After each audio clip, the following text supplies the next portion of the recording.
The United States Steel Corporation, 500,000 employees and stockholders, presents the Theater Guild on the Air.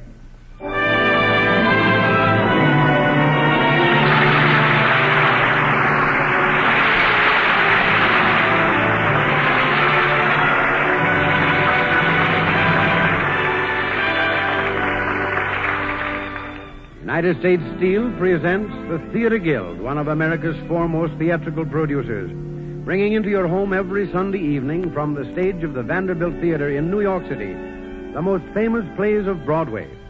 Tonight we bring you Sidney Howard's comedy drama, Ned McCobb's Daughter, with Alfred Lunt, Shirley Booth, and Anthony Ross.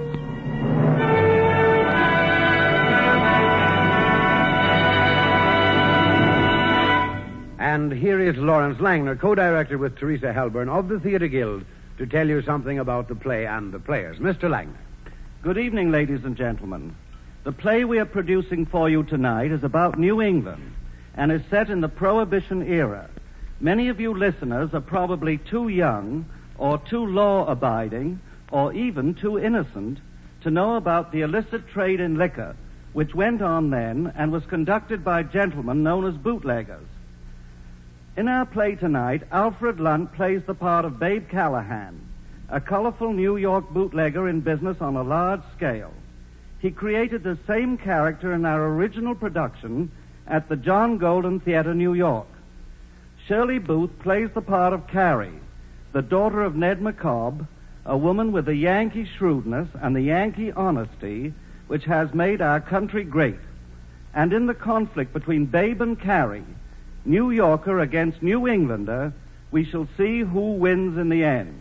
And now, on with the play.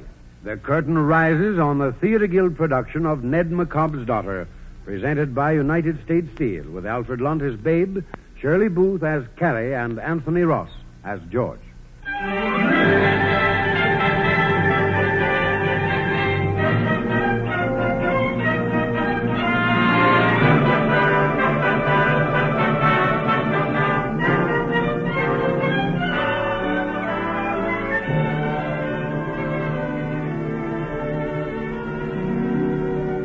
Our play is laid away back yonder in the tempestuous 20s, 1926 to be exact. It was the year when everybody was doing the Charleston, the year Admiral Byrd flew across the North Pole and Gertrude Ederle swam across the Channel. That year, too, America learned a new word, racketeer, from a new public character named Al Capone. All over the country, other young men who were ambitious and lawless were also discovering that Prohibition offered them unexcelled opportunities in a highly lucrative profession known as bootlegging. One such young man is Babe Callahan, the hero, or villain, I should say, of our story tonight. We first pick up Babe on a foggy June night somewhere off the coast of Maine, coming towards shore in a cabin cruiser which is loaded to the gunwales with wet goods, which he and his henchmen have received a short time before from a French ship lying at anchor out beyond the 12-mile limit.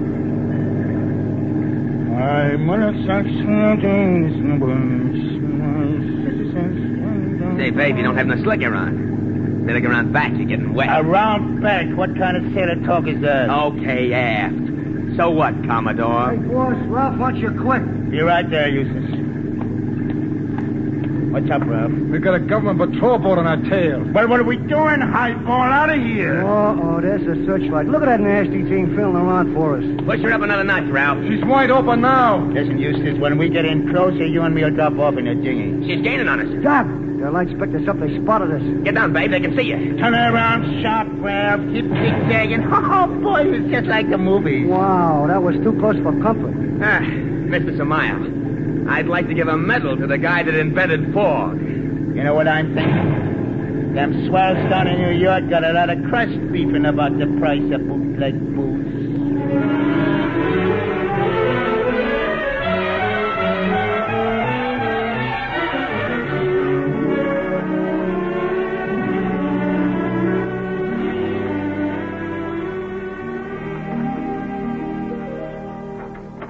Row a little faster, Eustace. Okay.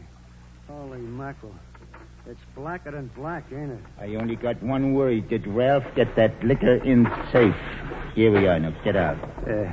Columbus wasn't no happier than me to get on dry land. Hey, what's the plan now, boss? We're laying low till daylight. What? Out here in this swamp? Oh, the mosquitoes will eat us alive. Well, which is it, mosquitoes or dicks? You forget we're hotter than a little red wagon. You ain't got that bad a memory. Now, relax. Now, have a butt and sit on that log. Yeah. I need a smoke. No, Eustace, I've been thinking. I got a brother living in a town up north of here. You don't say. Yeah, they tell me he married a native. Maybe I'll take the Stutz and drive up there till things cool off around here. While you're at it, case the joint for a new layout for us to hide this stuff. This being a clay pigeon every night's getting monotonous. Yeah, maybe I'll do that. Hey, ain't those murdering bloodsuckers biting you? I ain't noticed. Yeah, so Eustace. You know, it'll be like old times seeing my brother George again. You know, him and me ain't had a real visit since them good old days in the reform school.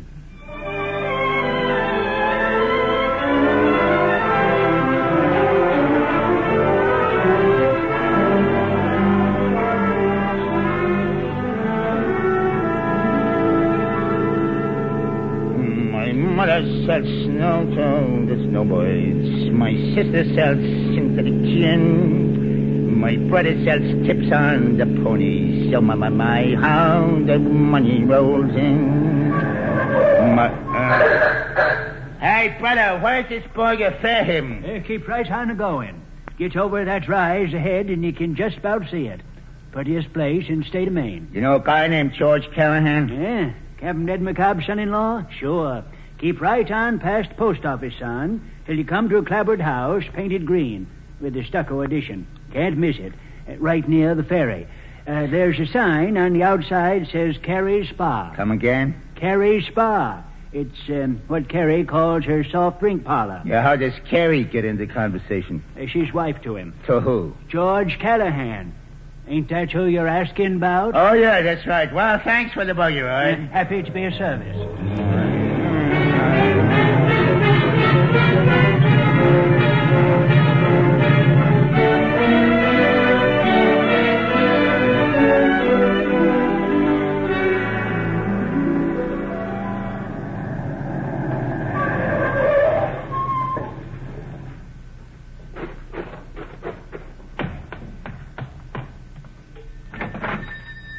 Boss here, Toots. Mrs. Callahan's cooking dinner in the kitchen. Want me to call her? No hurry. Think you could rustle me up a cup of coffee? Sure. Just set yourself there at the counter. Yeah, pleasure, honey bunch. No wonder you're happy, riding around the country in a Dutch bear cap. Yeah, my favorite bus. And it don't stop for nothing but railroad crossings and beautiful blondes. That'll be a nickel. Yeah, keep the change. Honey bunch. Listen, my name's Jenny Bootlier. Well, a Frenchie, huh? Lucky for you, I don't have no prejudice against foreigners. I ain't any more a foreigner than you are. Me, I'm fresh from Upper Park Avenue. Fresh is right. Yeah, I asked for that one. Say, you know, you ain't bad looking. Oh, you can tell you're from the city, all right. Yeah, how's that? Your line and you're such a nifty dresser. Yeah. Clothes make the man, they say. You counting on staying around here? Well, it all depends. I'm up here for my health, you might say. Well, we got plenty of that. Yeah, what's that big red building out there along the water? Oh, it's nothing but an old barn. Well, looks okay to me and right on the water. Carrie had a dance there last Halloween. Yeah. Like to go dancing, Jenny? Are you inviting me or just asking questions? No, I'm inviting any night you name. You know, you got to do something up here to know you're alive. Carrie, here's a fellow inquiring after you. Yeah, paddle right in, Carrie, and be a duck with the rest of us. Land's sake, are you speaking to me that way? Your name's Callahan, ain't it? Well? Ever heard your husband mention having a brother, Babe? You ain't Babe. In the flesh. Well, land's sake, what you know about that? Well, I'm more than happy to meet up with you. Won't George be pleased to see you, though? Oh, he'll be tickled to death. There's the ferry starting back across now. Jenny, step out to the land and tell George's brother's here so he'll hurry in to dinner. Sure, Carrie. I thought you was familiar, Mr. Callahan. You see, my father's captain of the Governor Smith. You don't say. That's the ferryboat. You'll like Pa. They don't come any better. Only he ain't been so well lately. Afraid it's hard. What's George do on the boat? He's first mate. Anyhow, that's what Pa calls him. He collects fares from the automobiles. Yeah, sounds like a job George would be suited to. Oh, we make out real good, living all together like we do. Pa and me, George and my brother. Oh, you got a brother, too, huh? Ben. He's in the state police. Oh, that's so. Must be a big comfort having a trooper living right here in the same house. Don't know but 'tis. How long since you've seen George? Well, it must be about 10 years. I went down south for a spell, about 10 years back. Oh, I don't guess you're no more of a letter writer than George is. Oh, I heard about George now and then. I heard he was living up here for his health. It was his lungs from having flu when he was in the Navy. Now he sounds a dollar. George was in the Navy? Well, I don't know as you'd exactly call it in the Navy, but he was in the Navy Yard. At Charlestown. That was where he took so sick. You know, it's funny about sick people, how appealing they are. Well, that's how I met up with George. We got married. Kind of sad, ain't it? Yeah. I'd say it sure was a break for George. Oh, well, that's right nice of you to say, Babe. Babe ain't your real name, is it? Well, the moniker they wished on me was Raymond. Well, reckon we'll leave it, Babe. I hope you're fixed so you can make us a real visit. Well, I gotta admit, everything here suits me fine. I suppose you know you're an uncle. No kidding. Girls 5, boys 7. You couldn't ask for sweeter children. Only you wouldn't think so now, maybe. The measles made them so cranky. If you ain't afraid of catching them, we could go upstairs. No, thanks, Carrie. No, I can't take no chances right now on getting sick. I got a big deal pending. Nat, shake hands with George's brother, Mr. Callahan. Babe, our local contractor, Mr. Glidden. Pleased to meet you, Mr. Callahan. What line you in? Well, real estate, you might say. There's plenty of opportunities up here for a young fella with his eyes open. Yeah, you took the words right out of my mouth. Can you start work on my new kitchen first thing Monday morning, Nat? Reckon I could. Seems like you're taking on a heap extra trouble, Carrie. I've got to take care of my children. To me, raising kids is about the only thing on earth worth any trouble. Not having them, mind, but raising them right once you had them. Only all this don't interest you, babe. Say, listen, there ain't a thing about this joint that don't interest me. Well, you don't say. Well, Nat, I'll look for you. By the way, Carrie, where are you getting that $1,200? What I ain't got and can't earn, I'm going to ask Pa to raise for me by mortgaging this house. Don't see as I can question that arrangement. Well, good day, Mr. Callahan. Yeah, I'll be seeing you around. Say, what you doing building a new kitchen here? I'm expanding the business. Ever since the bridge was voted through, folks have been dropping in to tell me, ain't it a pity Pa and George has got to lose their good jobs on the old ferry? And what'll I have to raise the children on? Well, I aim to board and room some of them bridge builders. I got plenty of room upstairs, and when you're cooking for a raft of hungry men, you need plenty of elbow room. Well, the ferry's docking. Jenny'll have George here in a minute. Well, all I gotta say is you're a great guy, Terry. Even the worst of us has some good points.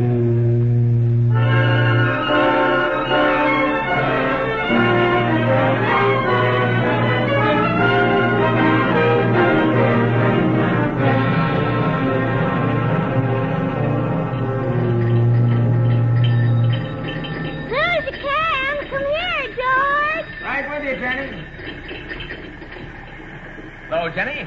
How's hash slinging? Hi, Herb. Taking a truckload of clams to Portland for the Boston boat. Want to come along? you keep your mind on them clams. Oh, George. Benny, do you have to flirt with every monkey you see? What are you hanging around here for, anyway? Oh, Carrie sent me out to tell you, George. Your brother Babe's blue in town. See, that's all we need around here. He's some class, I'll say. I suppose you flirted with him, too. Say, I'm tired of you acting like you own me. I don't belong to nobody, see? Oh, Jenny, don't be that way. You know how crazy I am about you, but there's nothing I wouldn't do for you. Why do you have to treat me so mean? Look out, here comes the old gentleman. Oh, Captain Ed, Terry's got your dinner ready. And I'm ready for it, Jenny. Well, let's go eat. Captain, can I speak to you a minute private? Certain, Henry, certain. Jenny and me will go ahead up the house, Captain. Tell Carrie I'll be right along. Well, Henry? Captain, you ain't took over a flashy-dressed fella driving a big roadster last few trips, have you? Word's come up from my chief down at the cove to be on the watch. Now, look here, Henry Butterworth. I got all I can do keeping the Governor Smith on a course without helping you round up your bootleggers. Naturally, Captain. Only, if you was to notice a party answering that description on any of your afternoon crossings, I'd appreciate you letting me know. Well, I reckon I can manage that much for you. But you know my sentiments on this prohibition business. Don't hold with it and never did. Encourages lawbreaking. Between us and the gatepost, I got to agree with you, Captain, but long as Uncle Sam's paying me to nab hooch hounds, I got to make a stab at nabbing them.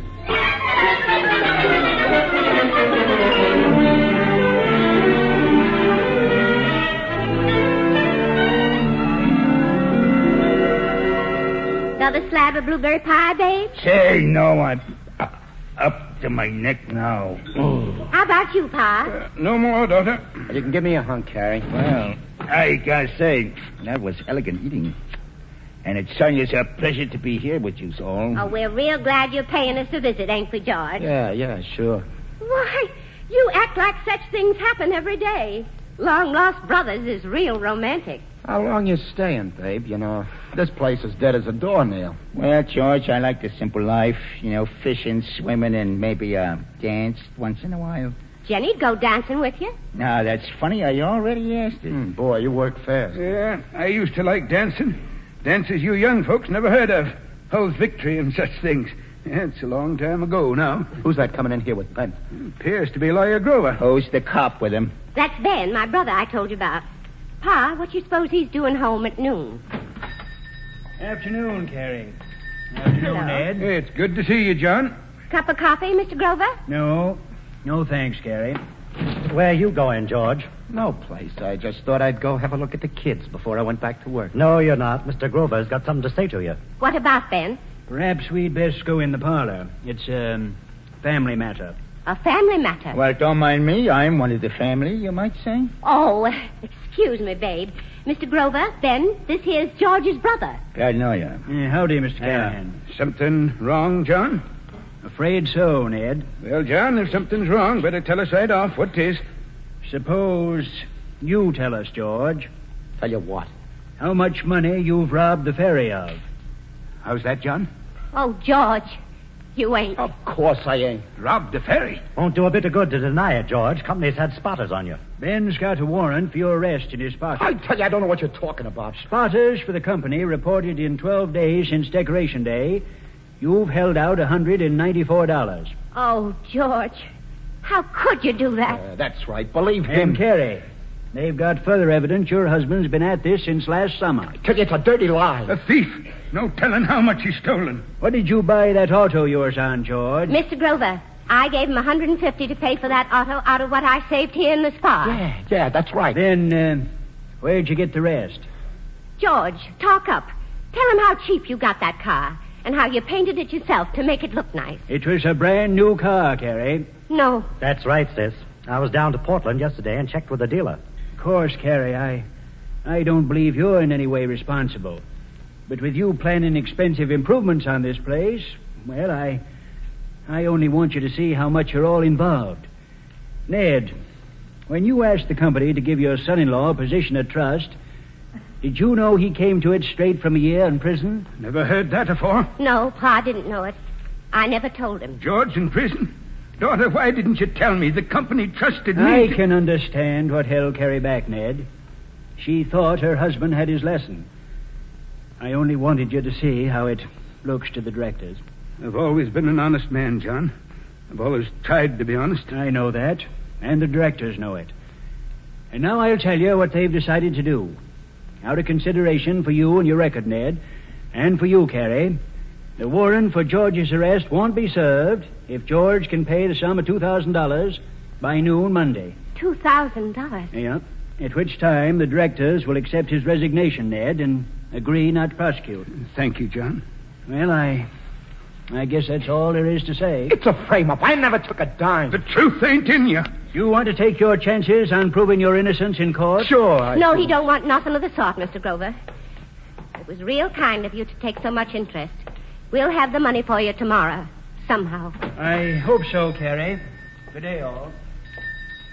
Well, you ain't improved much, have you, George? Shut up or I'll bust you one. You and what quartet? Now, don't you two get to wrangling. Ain't we got enough to do figuring things out? You made nothing but trouble in this house since you come here. A disgrace to honest, decent folks. Quit hounding me, can't you? You McCobb's is all alike.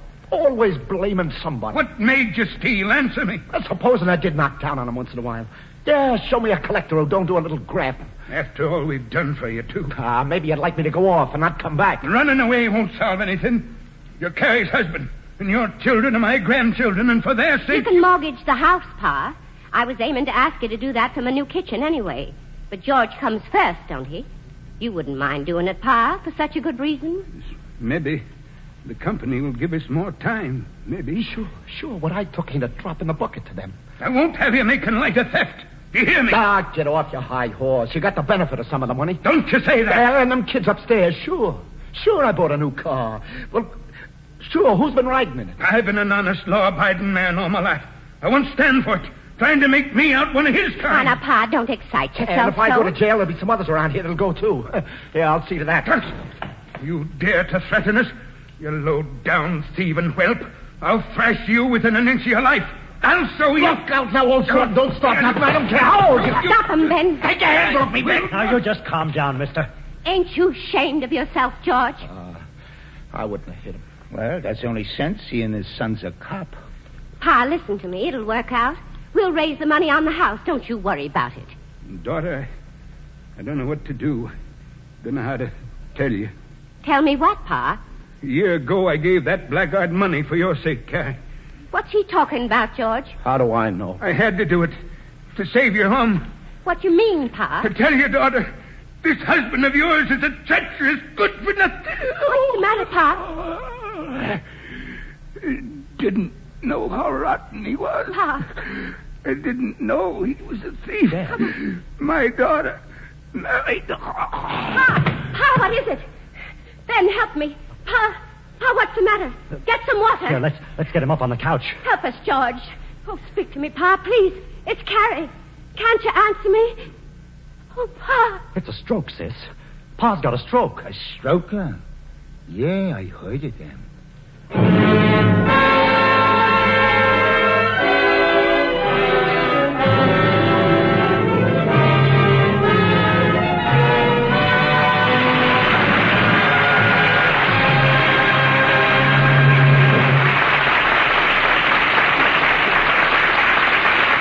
In a moment, we'll continue with the second act of Ned McCobb's Daughter with Alfred Lunt as Babe, Shirley Booth as Carrie, and Anthony Ross as George. Produced by the Theater Guild on the air and presented by the United States Steel Corporation. And here, speaking for U.S. Steel, is the well-known reporter of the American Broadcasting Company, George Hicks. Good evening. You probably remember from your school days that most of the steel in the United States is made today by heating molten iron and other raw materials to terrific temperatures in furnaces called open hearths. But you've probably forgotten what those raw materials are and how their vast-scale production and transportation provide work for thousands upon thousands all over America, not counting those actually employed in making steel, almost 300,000 of them by U.S. Steel alone. So let's see what does go into those huge furnaces. There's iron, which has been smelted from iron ore, limestone, and coke, and then there's scrap steel. Depending on the type of steel desired, other ingredients are added which aid in the refining process conducted at a temperature of 3,000 degrees. To feed those hungry furnaces, thousands of coal and iron ore miners are kept busy working throughout the year. In great limestone quarries, rock is ripped from the earth to satisfy the insatiable demands of the furnaces. Steel scrap is collected from countless sources, and a small army of railroad and steamship employees spend most of their time moving these raw materials to the plants where they're assembled and made into steel. Yes, these raw materials are vital to the steel industry, just as steel in its many forms is essential to the production of all kinds of finished goods, from bobby pins and razor blades to structural steel and locomotives, essential to thousands of different industries using steel and employing millions of our fellow citizens.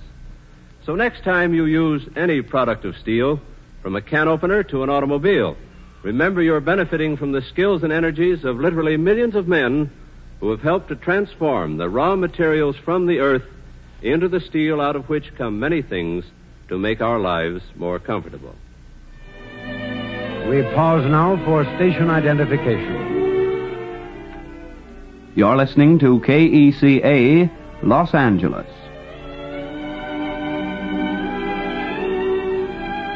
The curtain rises on the second act of Ned McCobb's Daughter, with Alfred Lunt as Babe, Shirley Booth as Carrie, and Anthony Ross as George.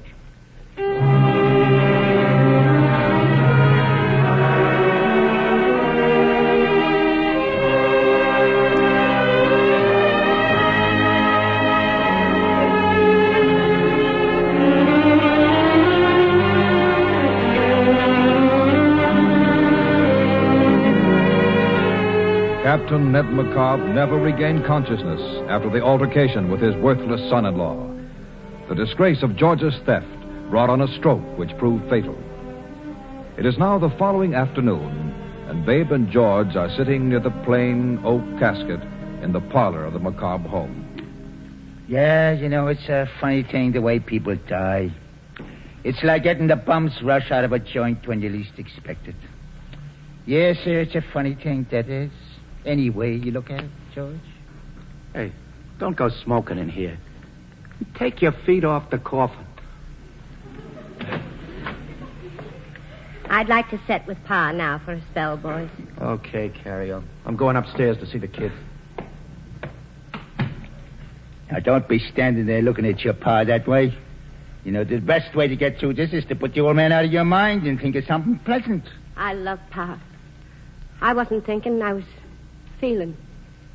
Seems folk don't reckon they think about much, except money. 2,000 berries by tomorrow noon, that's enough to make anybody think. It ain't only that, it's the future, too, I'm worrying about. With what he's got against him, George don't stand to earn much now. Most women would have blamed George for what he done and took on terrible over it. I do blame him, but I never seen no good yet come of taking on. Oh, you got a wonderful character, Carrie. That's what counts in this world, character. Now, that's George's trouble. He ain't got none. Now, take me, I'm like you, not so good-looking as some, but, oh, boy, just full of character. There's a party on the phone out here, Babe, asking for you. They wouldn't give no name. Now, who could that be, if you'll excuse me, Carrie? Maybe it's someone wanting a little real estate. Hey, it's, Lawyer Grover. Good evening, Mr. Grover. Ned McCobb, my dear old friend. I know him 40 years and more. Looks peaceful, don't he? He is at peace, Carrie. Ain't many men as good as he was. Not like others I could mention. You're a patient woman, Carrie. I tried to be, Mr. Grover, but I'm about the end of my rope. Trouble is, I know I can't raise money on Pa's estate till it's settled. Just got to have more time. What part of your father's estate were you planning to raise the money on, Carrie? Why, on this house. That's all he left. But don't you know this house is mortgaged already? No, it can't be. He'd have told me. Your father came to me a year ago to arrange the loan. Oh, no. Why, I never know nothing about it. Well, as I recollect, he said the money was for you. That must have been what Pa was trying to tell me yesterday before he died. And, Mr. Grover, if I can't raise money on this house, where am I going to get it? It's the end of everything. If you take my advice, Carrie, you'll have your husband give himself up and plead guilty. He wouldn't be in prison as long as if he stood trial and was convicted. No, I can't let George go to prison. Children are getting old enough to ask questions. No, Mr. Grover. Them young ones has got to grow up respecting their father. I got to find a way somehow. I just got to.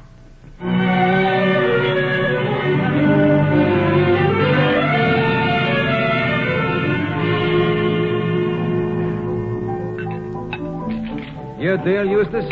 I wish Babe would show up. He's on his way, kid, but he's got a 30-mile drive. Phone him again, Eustace. Bushwa. I ain't waiting here all night. Too risky. Hey, it's the Babe now. Hey, Babe. Like you got a party going on. You certainly took your sweet time getting here. I left as soon as I got Manny's call. What's the beef? Hey, babe, no kidding. We gotta beat it out of here. They got the truck and 50 cases of scotch this afternoon. That's hard line. And come within an ace of getting me, too. They fire at you, Kibby? I'll say they fired at him. You'll never know how close I come to those pearly gates. And, boys, you'll be tickled to hear I'm fixing so we're pulling out of this neck of the woods. Where we going? Yeah, I got a swell new spot all picked out for us. Where's it at, Bate? Oh, up the coast. A little joint water called Fairhaven. Say, what'll you lamp the layout I got? It's a natural big red barn right on the water. Them federal guys won't locate us there with bloodhounds. When do we start moving the hooch, boss? Well, tomorrow night, Manny, with luck. So, Ralph, have them launches full of gas and ready. I ain't exactly closed the deal yet, but, boys, don't worry, it's in the bag.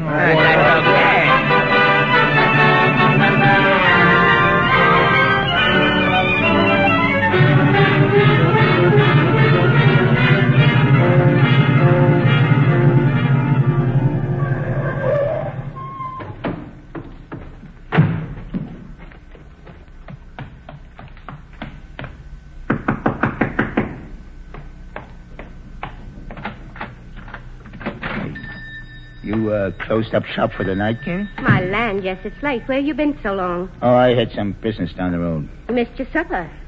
Can I get you something to eat? No, I ain't hungry. Say, sit down, Carrie. I got something to say to you. No, I can't just now, babe. Nat Glidden's here. He's in with Pa. Oh, here's Nat now. Good evening, Mr. Callahan. Hi.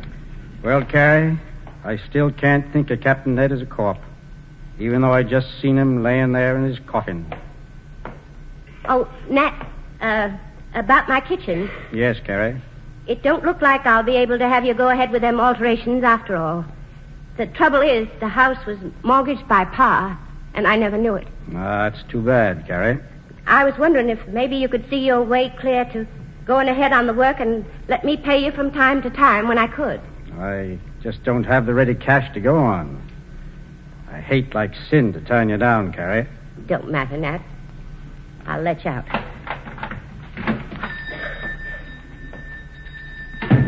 Boy, there's one thing about a Yankee. They got hearts as big as marbles. Now, that ain't so. Nat'd help me if he could. He's got his own problems. You know, Kay, maybe I could be talked into giving you this check. You sort of? Say, would you loan George and me? Would you? Well, ain't I your brother-in-law? Why, it never come to me to ask you. Well, there's a couple of little conditions, though. How's that? Well, in the first place, you're too smart to swallow that hooey about me being in real estate. If you're running liquor, I don't mind. Pa and I never did hold with prohibition anyway. Very good. Well, now get this. I got close to $60,000 worth of liquor stored in that old boatyard out of sight of Gardner's Cove. Them federal lice already got some of it. And if I don't move it out of there quick, they'll locate the rest of it. Now, that's where you come in. Me? Now, you got a fine big barn on the back of this property, and you'd be the last person them local federal boys would suspect. Far as I can see, the setup was made to order for me. So them's your conditions. Now, I'm offering to lease this plant, lock, stock, and barrel for the sum of 2,000 berries. Now, that's my proposition. Take it or leave it. And if I was to get raided, what'd become of my children? Oh, well, you got to take your chances on that. See this roll? 4 $500 bills. That makes it even $2,000, don't it? I never seen such big bills. I use big bills in my racket. Now, what do you say? Is it a deal?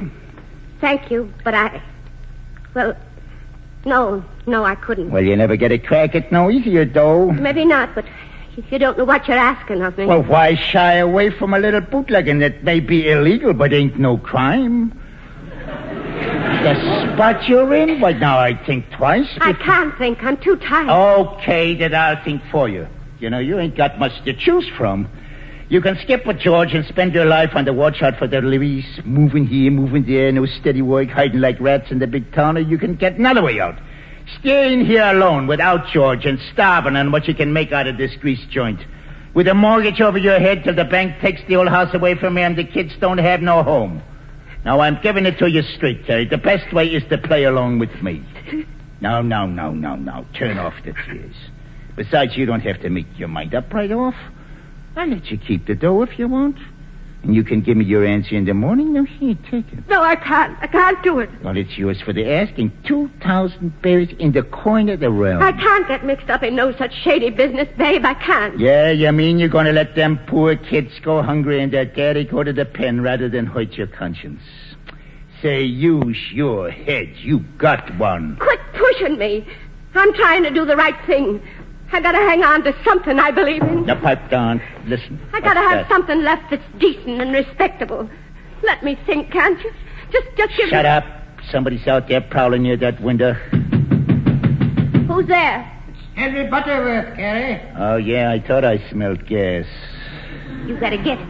He's a government man. Holy cow. Must have found out about you. Else he'd never come here this time of night. Well, what's it going to be? You turning me over or helping me out? You need that money mighty bad, Carrie. Give me that 2,000. Ah, now you're talking my language. Open up in there. Someone's with him. I'm coming. Needn't bust my door down. Well, whatever you doing here, Henry, at this hour of night? I certain do hate to disturb you, Carrie. And if you ain't brought that partner of yourn with you, I don't know your name, but don't be standing there like you didn't have good sense. Come on inside, both of you. You'll have my spa chock full of June bugs. Well, Henry, what is it? Spit it out. The law's the law, Carrie. Guess I know that without your coming here to tell me. The liquor laws took a sudden interest in your house, Mrs. Callahan. My house? On account of that gent over there, Carrie. You think he's a rum runner? Well, I declare. Carrie, the authorities seen a fella they're suspicious about sneaking out of Gardener's Cove in a big car. You deny you're him, mister? Me? Well, you boys is sparking up the wrong tree. Come on, quit stalling. I'm beginning to suspect you don't know who this gentleman is. You call yourself government detectives, and you ain't heard he's George's brother come here to pay us a visit. Huh? He ain't. Yes, he is. Now, do you think my husband's only brother, Raymond, would be a liquor smuggler? Oh, well, I wouldn't want to think so, Carrie, but... You can take my word for him, can't you? Oh, I'd like to, Carrie, but the law... Did the law ever tell you to come intruding on a house of mourning, talking a lot of fiddle-faddle like that? No, it didn't, Carrie, but... An old friend like you, too, Henry. Do you think I ain't got troubles enough coming here at a time like this? Carrie, I'm plumb ashamed of myself. Well, that's more like it. Took a mistake like this to make you almost human, Henry. I beg your pardon, Mr. Callahan. I certain do. Don't mention it, Mr. Butterworth. We all makes mistakes. Come on, let's get out of here. I should say so, for you're the laughing stock of the whole countryside. Carrie, I'll thank you not to tell this on me, I promise, Henry. Thanks, Carrie. Night. Funeral's at 4 tomorrow. Oh, you sure done yourself proud, Carrie. Thanks a million. There ain't nothing else I can do. But don't you be thinking I don't see through you. You're taking advantage of me just the same as your brother took advantage of my pa. You two are brothers just the same as Pa and me's father and daughter. You're two of a kind, and Pa and me's two of a kind. You pairs got the pair of us licked. But I got one thing over Pa, though. Pa's dead of his licking, but I ain't dead of mine. Not by a long sight, I ain't. You just watch out, Babe Callahan. You just watch out. Oh, you certainly got character, Carrie. Yes, sir.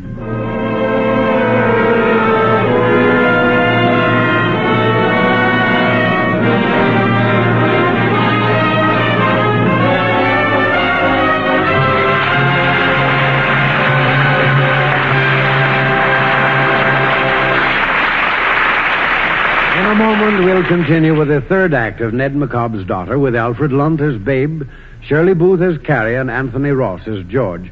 Produced by the Theater Guild on the air and presented by the United States Steel Corporation. Here again for U.S. Steel is George Hicks. As I speak to you tonight, ice is forming on the Great Lakes. It's spreading along the shores of Lake Superior and extending across the shallow waters of Lake Erie. Within a few weeks, the harbors will be frozen. They'll remain that way for about 4 months. That means that the busy season of the year is over for the Pittsburgh Steamship Company, one of the members of the United States Steel family. All its ships are in winter quarters now, waiting until the spring sun releases the lakes from the grip of ice. Only then will they be able to go back to their vitally important job of carrying iron ore and limestone from Minnesota and Michigan for the steel mills in Illinois, Indiana, Ohio, and Pennsylvania. For 4 months of each year, the 63 ships of the Pittsburgh Steamship Company are tied up. But from early April until late November, they navigate between the head of the Great Lakes and the lower lake ports. During the shipping season just closed, this largest of all inland fleets transported over 28 million gross tons of freight, considerably more than the total tonnage which goes through the Panama Canal in a full peacetime year. Pittsburgh Steamship has been operating on the Great Lakes since 1899, when it began with 11 steamers. From the beginning, its job has been to keep American steel mills supplied with raw materials. As the demand for steel has increased, so is the size of this fleet and the size of the ships themselves. Until today, the Pittsburgh ships can carry 20 times as much as the first fleet did. And in the future, Pittsburgh Steamship and its sister subsidiary, Bradley Transportation Company, will continue to keep pace with the demands of the nation's steel mills. Delivering the raw materials of steel promptly and in tremendous quantities is the business of these members of United States Steel, the industrial family that serves the nation. The curtain rises on the third act of Ned McCobb's Daughter, with Alfred Lunt as Babe, Shirley Booth as Carrie, and Anthony Ross as George.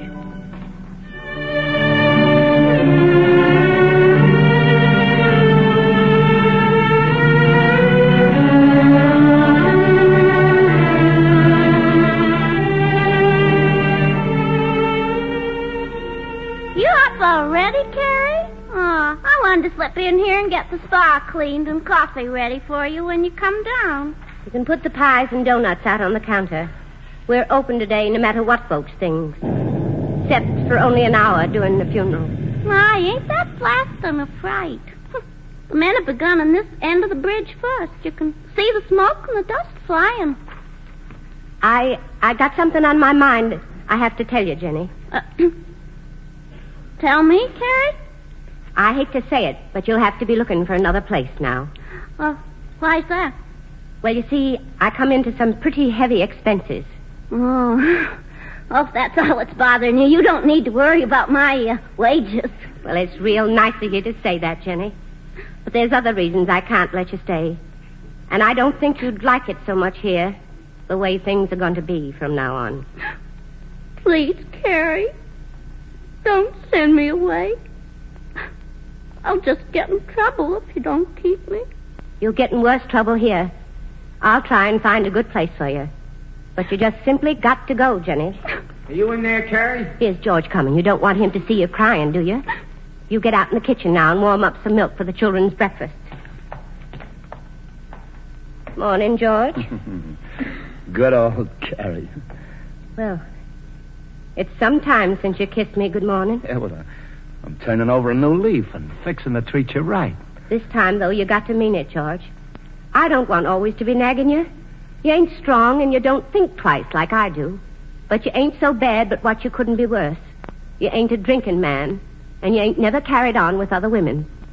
Them's the things a woman can't forgive in a man. But you just got to promise to try to be worthy of your children. Sure. You wait and I'll show you. From now on, I ain't going to believe nothing but showing. Oh, there you go. The first thing taking the heart out of a man. As if it ain't discouraging enough around here. You making Babe practically the boss. Well, thanks to him, I got the money locked up in that drawer over there that'll keep you from going to jail. Carrie, want me to take the kids' breakfast up? I'll do it, Jenny. I want to see if they have any fever. Yeah, that blasting. They're at it hot and heavy. Just Saturday, I was figuring to board them fellas. Well, no use crying over what can't be helped. I got to get up to them children. Can I get you any coffee, George? Carrie's took my appetite. Hey, come here. Come here, I want to see you. What are your eyes so red for? Carrie just told me I gotta go. Oh, she did, huh? With Babe taking over here, you ought to be glad. Babe? Yeah, from now on, it looks like he's ruling this roost. That's okay by me. I was scared at first it was on account of... Oh, she don't know nothing about us. Take my word, it's better we both got out of here. I've had all I wanted, carrying her kind. Lousy hypocrites, that's all Yankees is. Yes, sir, I'm going away. You're coming with me. I wish you'd quit harping on that. I told you we're through. Oh, let's get some fun out of life while we're young, Jenny. You gotta come with me. Talk sense. You don't even have enough money to take yourself away. Oh, no? Well, I might surprise you. What are you going to do? I'll show you if I ain't in the dough. Will you believe it if you see it? You don't mean Carrie's money in that drawer. Who says it's Carrie's? Think I'd let her handle all that over the lousy ferry company? Are you crazy? That's to keep you from going to jail. Yeah, well, they gotta catch me first. Oh, boy, this'll buy a lot of coffee. That's Carrie's money, and if you don't leave that lock alone, I'm... Get away from me, can't you? Come here, look here, Jim. Boy, look at them greenbacks. Carrie! Shut up, the little devil. You want to ruin us both. Let me go. I ain't going to be party to this. Carrie, help! Hey, Jenny, what's going on down He's got here? your money, Carrie. He's skipping off with it. George, give me that. Get away from me, Carrie. I'll make you wish I had. Hey! What's all this switching? Catch him, Dave. Get him. He's got Carrie's money. Oh, no, you don't. Keep away from me.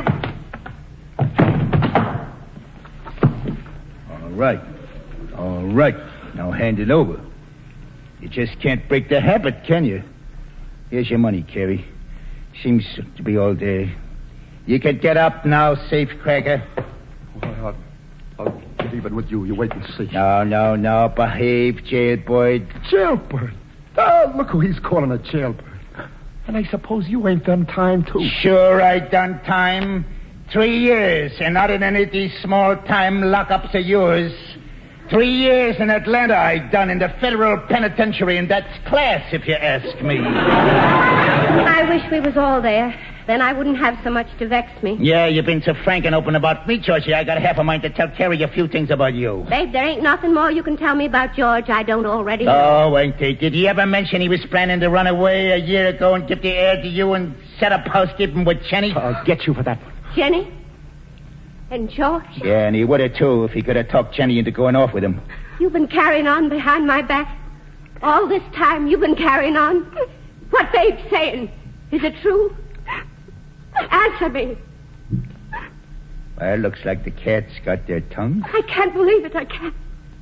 Get out of my house. Back up, both of you. Get out of my house. Get out. No. Take it easy, Carrie. They heard you the first time. So long, George, and stay out of jail.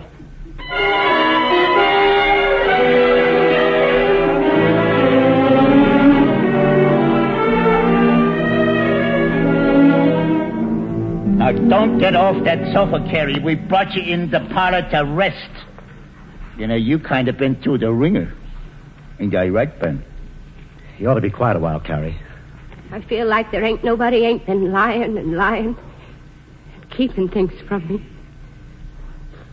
Ben, will you take this money over to Lawyer Grover for me? It's got to be in the company's hands by noon. I don't feel up to nothing more today. Still won't tell me where this money come from, Carrie. She got it from yours truly. Where'd you suppose? You might as well know, Ben. I leased him the right to use this house in his business. He's running liquor, Ben. Why wasn't I told about this? We work while you sleep. And I don't like it no better than you do, Ben. But it's my one chance to get back on my feet. Naturally, I wouldn't make any trouble for you, sis. Only you'll understand if I don't go on living here. I understand, Ben. Now, please take this money and hurry. You can just make it. Yeah, get going. Lucky for you, it ain't up to us troopers to handle bootleggers. Yeah, Lucky is right. But boy, I won't mind seeing him pack his studs. You know, uniforms make me nervous. Well, my job now is to get in touch with the boys. The boys? Yeah, the mob. The boys that work for me. I gotta put them up here. Is that part of our bargain? Don't worry, I'll pay the expenses for feeding them. So I'm running a bootlegger's boarding house, am I? Yeah, you might call it that. Beginning tonight at supper. How many is there going to be? Well, say now, listen, I ain't one of your jitney operators. Why, you'll see nights this summer where I got as many as 30 trucks running over these roads with 2 men to each truck. All working for you? You said it. And all about your style, too, I reckon. My style? Well, Eustace, maybe. He's big time. But, wait till you see the rest of them. Couldn't maybe you wait 2 or 3 days before getting down to business? Yeah, what's the idea of waiting? Well, there's Pa's funeral. I don't know yet where I'm going to send the children. Yeah, what do you mean, send them? You wouldn't want children raised in any such house as this one's going to be, would you? Why not? It's a lot better house than I was raised in. Oh, I get it. You're scared your kids will turn out like George and me, is that it? Well, you asked me. You ain't good enough for my children. You ain't near good enough. All the same, you ain't going to send them away. Who's going to prevent me? I am. You? Why, damn little innocence of yours is one of the biggest assets this joint's got. I need 'em, see? You need 'em? Now, don't worry. Nothing's going to happen to 'em. That wasn't in our bargain. There ain't nothing like 2 well-brought-up kids to keep suspicion away. Oh, I couldn't have that. Oh, you're going to have it, and those 2 kids of yours is going to have the happiest summer they ever had. Cruising on the river and going for hay rides? No. Yeah, and all the little friends they want to ask with them. You know, the more kids I get on top of the hay, the more booze I can store underneath. I tell you, I won't have it. You'll turn my children into criminals. Them kids is mine. I bought them and they're mine. They ain't. They goes with the house. They belongs to me. If I'd have known you was planning to use my children, I'd never have agreed to nothing. I'm going to give you back your money. I ain't going to have nothing more to do with you. Do you think I'm going to let go of this joint in the fix I'm in just on account of you being so stuck on those 2 brats? Don't you talk that way about my children. You keep your Yankee mouth shut. Oh, gee, I hope I didn't hurt you. Say, can't you take a little push in a friendly argument? You're going to stick by me like you promised. I ain't, I tell you. No? Well, just what do you think will happen if you start crawling on me now? You know what I'm going to do? I'm locating George wherever he's gone, and I'm turning him right away to the bulls. You can do anything you want with George. Now, hold on a minute. You just think back what George was saying yesterday about your old man and you going to the clink with him as accomplices. And I can do it, see? What do you mean? And then what happens to the kids? I happen to them. Oh, Carrie, be yourself. I got you backed off the boards any way you look. Excuse me, Carrie. I'll have to send later after my trunk. Yeah, too bad we never got around to dancing, Jenny. Well, that's life for you. Now get wise to yourself, Carrie. I'm stepping in the spa to phone up Eustace. My mother said smoking. Oh, you was kinder to me than anybody ever was, Carrie. Won't you tell me goodbye? I reckon you can stay on, Jenny, if you've a mind to. Carrie, do you mean it? I've got to have somebody. I'll do my best to make it up to you for what I done, honest. Jenny, wait a minute. I got an idea. What are you staring at me like that for? Jenny, if somebody was taking mean advantage of somebody you love terrible, wouldn't you do anything at all to get rid of them? Well, naturally I would. You know, I think the good Lord must have sent you in here just now to help me. What is it you want me to do? Don't ask no questions. Just run over to Henry Butterworth's office and get him and his men here fast as you can. Take them in the spa and let me know when they're here. Go on now, fly. All right, Mr. Babe. You ain't doing nothing to harm my children. Not as long as I'm alive and kicking, you ain't.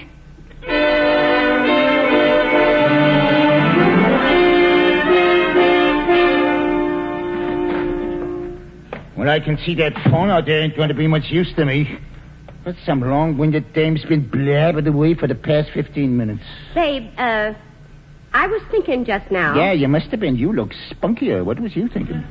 I was thinking how much better this place would be as a blind for your business if I could go ahead and build my new kitchen.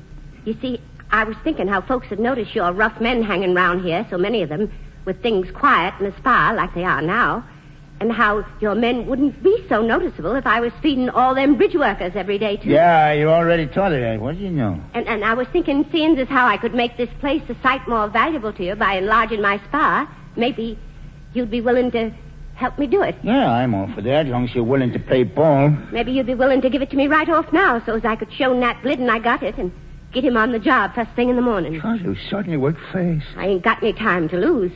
Ain't you planning to get your boys here tonight? Yeah, that's right. How much you need? Well, you heard Nat say 1,200's the best he can do. Well, it's cheap enough here, Carrie. Now, enlarge that kitchen to a little heart's content. Well, I'm going to try that phone again. Maybe that dame's tired again. Wait a minute. Don't go yet. I got something here for you. Yeah. What are you writing? It's my IOU for $3,200 in 12 months, payable at 6%. Oh, you don't have to pay me back. A McCobb ain't built that way. Pa, they'd never forgive me if I didn't return every cent with interest. I just need time. They're here, Carrie. Oh, well, give them plenty of hot coffee and donuts. All right. I thought you'd give Jenny the bum's rush. What's going on here? Things have been changing fast round here. That's why you got to take my IOU. Because our deal's off. Hey, what are you trying to get away with? We're finished. And now I'll thank you to leave. Only I wouldn't advise you going through the spa because you'll run smack into Henry Butterworth and them Federals. What do you think you're pulling? And don't try to start nothing, neither. One word from me and they'll... Why, you little... I hated to do it, but you didn't leave me no out. Now, look here, sister. You don't think I mean it? Morning, boys. Howdy, Henry. Morning, Carrie. How are you? Just stick close, and I'll let you know in a jiffy. Don't go away. What's the matter, Carrie? Nothing yet. Just enjoy yourselves. I'll let you know if I happen to need you. Now, do you believe I mean business? Carrie, you ought to be in my racket. You'd make $1 million.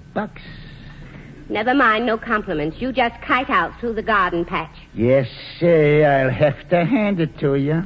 Babe, mind, if anybody was to keep some of their liquor in that old barn and I didn't have to see nothing of them, 'twouldn't hurt me none, I reckon. So long as they keep away from my kids. Yeah, thanks. Well, I needn't tell you to take care of yourself. Well, so long, Carrie. I always told you character was your long suit.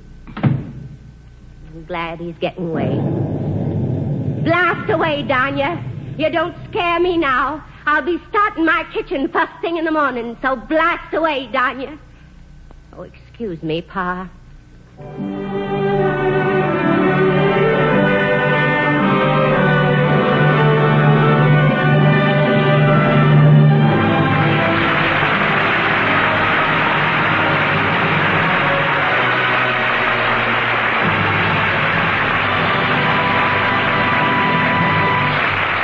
The curtain has fallen on the Theater Guild production of Ned McCobb's Daughter, presented by U.S. Steel, with Alfred Lunt as Babe, Shirley Booth as Carrie, and Anthony Ross as George. And here again is Lawrence Langner to tell you about next week's Theater Guild play to be presented by United States Steel Corporation. Mr. Langner. Ladies and gentlemen, next Sunday night's play is The Royal Family by George S. Kaufman and Edna Ferber. But it's not about a family of kings and queens. It's a comedy about a family of actors and actresses called the Cavendishes, who are the royalty of the theater. The Cavendishes are temperamental and eccentric, lovable and extravagant. Playing the part of Tony Cavendish, the most lunatic of the clan, is Frederick March, who has just ended a successful engagement on Broadway in A Bell for Adano. We hope you'll enjoy listening in next week to our production of the famous comedy, The Royal Family, with Frederick March in the part of Tony Cavendish. The other members of the family will be played by Margola Gilmore, Estelle Winwood, and Peggy Conklin.